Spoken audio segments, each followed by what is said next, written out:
আপনারা দেখছেন মুর্শিদাবাদ মিডিয়া সত্য খবর এখন আপনার নাগালে। আমাদের চ্যানেল সাবস্ক্রাইব করুন, দেখতে থাকুন, সঙ্গে থাকুন। তো আজকে যে এসআইয়ের ফর্মটা এসেছে বাতিলই হয়েছে, কিন্তু 1 কোটি মানুষও বাতিল, এ জানলো কী করে শুভেন্দু অধিকারী? এর জন্য শুভেন্দু অধিকারীকে অ্যারেস্ট করে তাকে ইনকোয়ারি করা দরকার, তাকে ডাকা দরকার, তাকে তদন্ত করা দরকার যে এই নির্বাচন কমিশনারের যে প্রক্রিয়া, সে প্রক্রিয়ার গোপন খবর সে আগে থেকে পায় কী করে। যে অনেক মানুষ ভাইজান বিভ্রান্তর মধ্যে আছে, তাদেরকে কি বাংলাদেশ পাঠিয়ে দেওয়া হবে, না নতুন করে আবার তাদেরকে কোর্টে তোলা হবে? না আপনার মতে তাও কি বাংলাদেশে পাঠানো হবে না? এটা রাজনীতিকরণ করা হচ্ছে। যেমন 21-এ এনআরসি সিএ দেখিয়ে রাজনীতির বৈতরণী পার হয়েছে।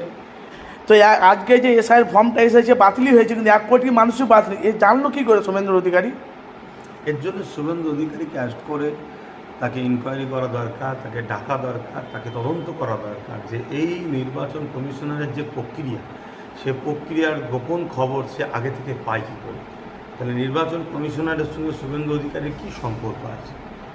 এর জন্য তাকে ডাকা দরকার, তাকে অ্যারেস্ট করা দরকার, তাকে বন্দি করা দরকার, তাকে তদন্ত করা দরকার।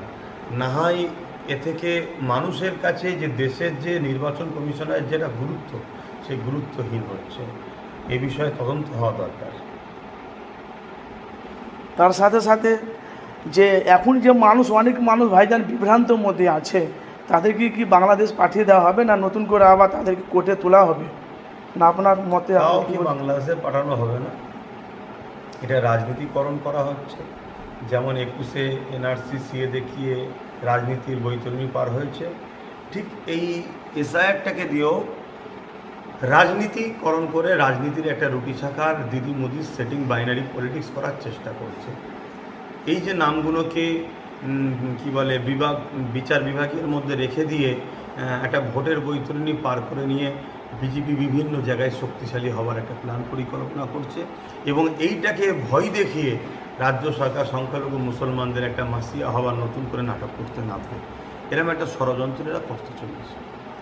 সামনে ঐতিহাসিক ইসালের সব, আপনি কি সরকারের আপনি কিছু অনুমতি পান আপনার নন সিটি কি আপনার এখানে?